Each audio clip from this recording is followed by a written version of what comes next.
Hi friends, आज शुरू करते हैं माई माफिया हस्बैंड फैन फिक्शन के पार्ट 18। पिछले पार्ट में हमने सुना था इबो जान को छोड़ने के लिए उसके अपार्टमेंट पर आया था। जैसे ही जान अपना अपार्टमेंट के अंदर चला जाता है, इबो मुस्कुराते हुए कहता है, मैं रियली विंग से प्यार करता हूँ। दूसरी तरफ जान के अपार्टमेंट में जान जैसे ही अपने अपार्टमेंट के अंदर आता है, आंटी यू उसके लिए डिनर सर्व करते हैं। जान डिनर कर लेता है, मगर वो कहाँ पर खोया खोया लग रहा था। आंटी यू जो एक चीज़ नोटिस करते हैं कि जान जैसे कहाँ पर खो गया है। डिनर के बाद आंटी यू जान के रूम में जाकर उसकी डेली मेडिसिन उसे देते हैं। जान दूध के साथ वो मेडिसिन खा लेता है। आंटी यू कहते हैं, बेबी जान क्या हुआ है, तुम ठीक नहीं लग रहे हो, तुम्हारे वॉक में कुछ हुआ है क्या? जान आंटी यू की तरफ देखते हुए कहता है, आंटी यू क्या मैं आपसे कुछ पूछ सकता हूँ? आंटी यू बेड के कॉर्नर में बैठते हुए कहते हैं, हाँ बेबी बॉय, बोलो क्या कहना चाहते हो? जान कहता है, मुझे लगता है मुझे हार्ट डिजीज हो गया है। मेरा मतलब ये नॉर्मल नहीं है, कुछ डिफरेंट है जो मैंने कभी भी नहीं सुना। आंटी यू कंसर्न देते हुए कहता है, बेबी बॉय एग्जैक्टली तुम्हें क्या फील हो रहा है? जान कहता है, कभी कभी तो मेरा हार्ट बीट बहुत ज़्यादा फास्ट हो जाता है। मेरा मतलब मुझे ऐसा लगता है जो अभी ही एक्सप्लोड हो जाएगा। और कभी कभी मेरा फेस पूरी तरह हर्ट हो जाता है, जैसे मैंने कहीं गैस स्टोव पर अपना फेस को रख लिया है। हाँ, और कभी कभी तो मेरे बॉडी में इलिटिव शक जैसा फील भी होता है। वो ये सारी बातें एक ही सांस में कह देता है।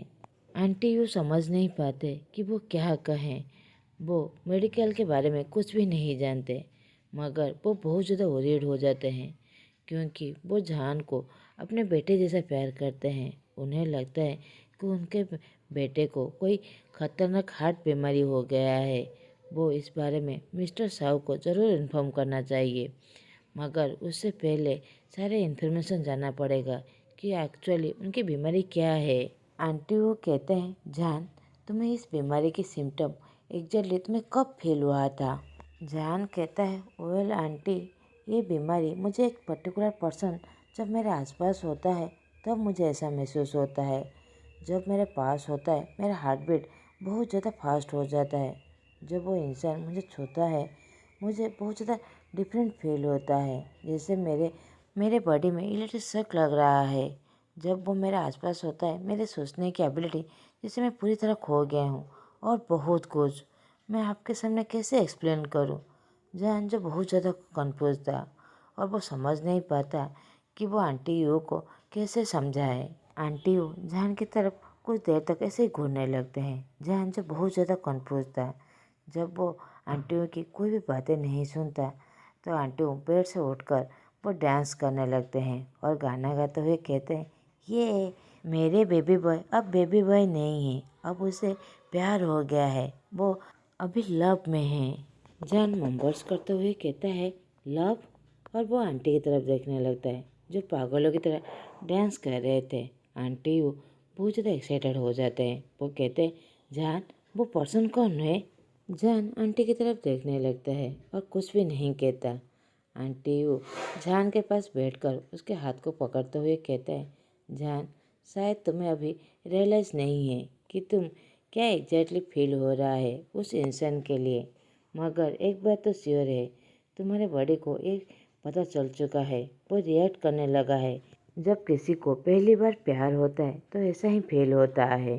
जान कहता है, आंटी क्या आप कभी किसी से प्यार करते थे?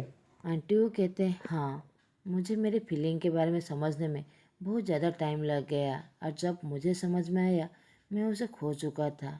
आंटी यू ये कहते हुए उनके आंखों में आंसू आ गया था। जान कहता है, आपने उन्हें खो दिया? आंटी यू कहते हैं, हाँ, ये बहुत ज़्यादा लॉन्ग स्टोरी है, मैं तुम्हें कभी बाद में बताऊंगा, मगर हाँ अभी के लिए बस तुम्हें एक चीज़ कहना चाहता हूँ जान, तुम ज़्यादा टाइम मत लेना ये समझने में कि तुम क्या फील करते हो, बहुत जल्द कन्फेस कर देना। ये कहकर जान के बालों को रफल्स करते हुए उसके कमरे से बाहर की तरफ चले जाते हैं। जान बेड में लेटते हुए सीलिंग की तरफ देखते हुए सोचता है, क्या मैं इबो से प्यार करता हूँ? ये कहकर वो अपनी आंखें बंद कर लेता है। अब हमें वांग हाइक्वन का घर दिखाया जाता है। दोनों वांग ब्रदर्स गार्डन में बैठकर नाइट ब्रीज का एंजॉय कर रहे थे। हाइक्वन कहता है, इबो मैंने कुछ डिसाइड किया है। इबो कहता है, क्या भाई? हाइक्वन कहता है, इबो तुम और विंग जब चाइना वापस चले जाओगे, मैं सोच रहा हूँ मैं और जिन दोनों तुम्हारे साथ चले जाएंगे। इबो बहुत ज़्यादा एक्साइटेड होते हुए कहता है, क्या भाई आप हमारे साथ हमेशा के लिए रहेंगे? हाइक्वन कहता है, हाँ मैं यही सोच रहा हूँ। जब तुम मुझसे मिलने यहाँ पर आए थे मैं तब से यही सोच रहा हूँ। मैंने ऑलरेडी एक मेंशन खरीद चुका हूँ मेरे और जिन के लिए। मैं सोच रहा हूँ हम लोग वहीं पर शादी कर लेंगे। शादी के बाद हम लोग वहीं पर ही रुक जाएंगे। इबो कहता है, भाई आपको एक मेंशन खरीदने की क्या ज़रूरत थी? हम लोग साथ में हमारे मेंशन में नहीं रह सकते? वांग मेंशन में जहाँ पर हमारे पेरेंट्स रहते थे हम लोग एक साथ रह सकते हैं। हाइक्वन कहता है, नहीं इबो, मैं तुम्हें डिस्टर्ब करना नहीं चाहता। इबो कहता है, डिस्टर्ब? भाई आप मुझे कभी भी डिस्टर्ब नहीं करते। वो हमारा घर है। उस घर में जितना हक मेरा है आपका भी है। इबो अब अच्छा नहीं लग रहा था। उसे लगता है कि उसका भाई ऐसा सोचता है।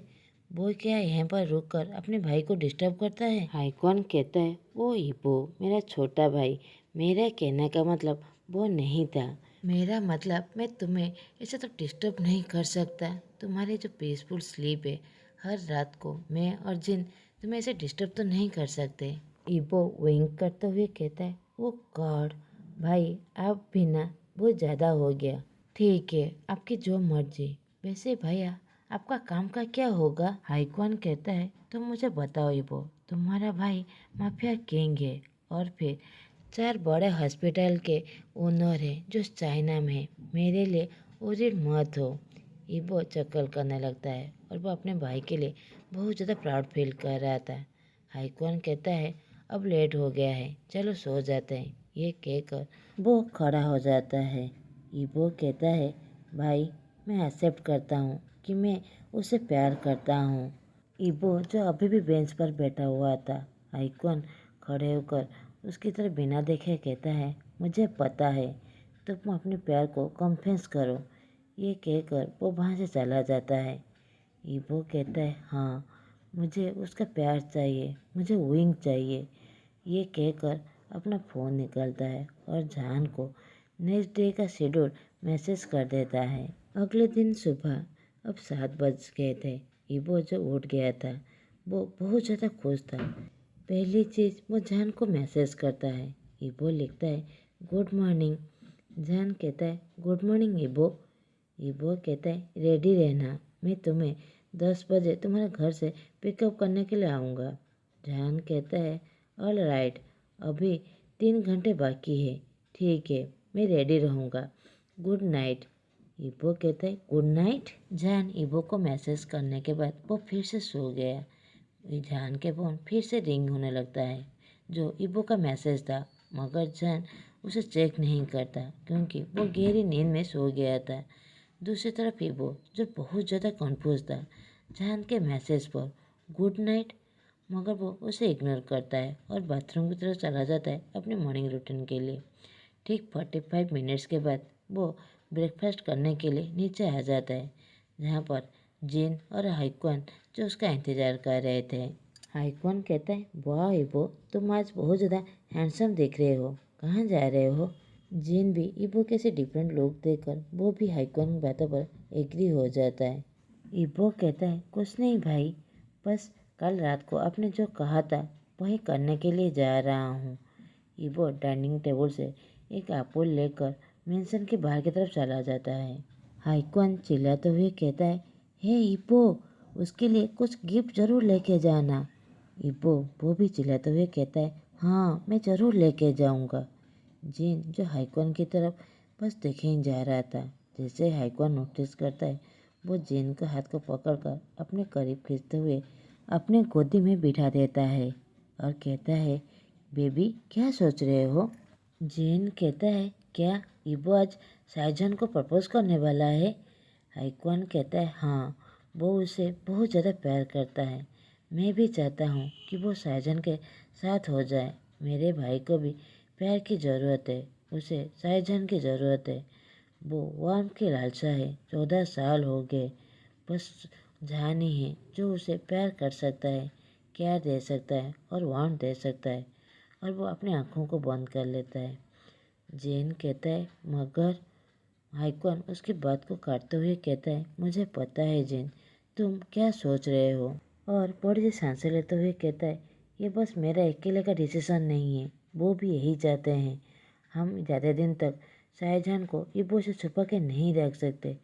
जेन कहता है, क्या तुमने उनसे बात की है।